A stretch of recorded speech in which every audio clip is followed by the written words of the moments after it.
అందరికీ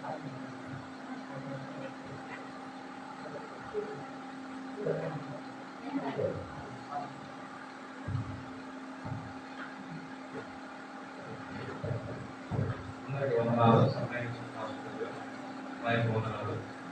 మత్తయి సువార్త 28వ అధ్యాయము 6వ వచనం. మత్తయి సువార్త 28వ అధ్యాయము 6వ వచనం.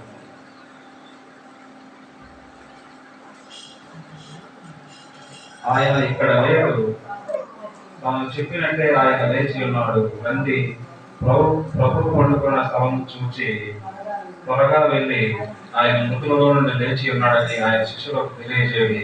ఇదిగో ఆయన గలిలయలోకి మీకు ముందుగా వెళ్తున్నాడు, అక్కడ మీరు ఆయన చూతురు. ఇదిగో మీతో చెప్పింది ఆయన ఉంచాలి. అందరూ ఒక నిమిషం వాక్య విషయంలో ప్రార్థించుకున్నాము. వేసుకోవాలని చూస్తున్నట్లయితే స్తోత్రం తండ్రి, పరిశుద్ధులకు వందనాలు తండ్రి. యేసయ్య ప్రభువా, ఇంతవరకు ఉంటుంది సజీవ లెక్కలో కాచి కాపాడడానికి వందనాలు తండ్రి. యేసయ్య ప్రభువా, ప్రతి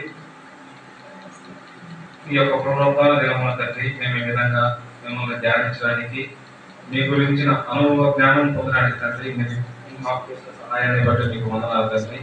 యేసయ్య ప్రభువా తండ్రి, మేము మీ గురించి ధ్యానించుండగా మీ గురించిన పూర్తి అనుభవ జ్ఞానం మాకు దయచేయండి తండ్రి. యేసయ్య ప్రభువా, మేము ఎక్కడ కూడా తప్పిపోకుండా తండ్రి, ఎక్కడ కూడా తండ్రి నీ యందు సమకుండా కొనకుండా తండ్రి, మీ యందు పూర్తి విశ్వాసం ఉంచేవారుగా ఉండటం సహాయం చేయమని తండ్రి.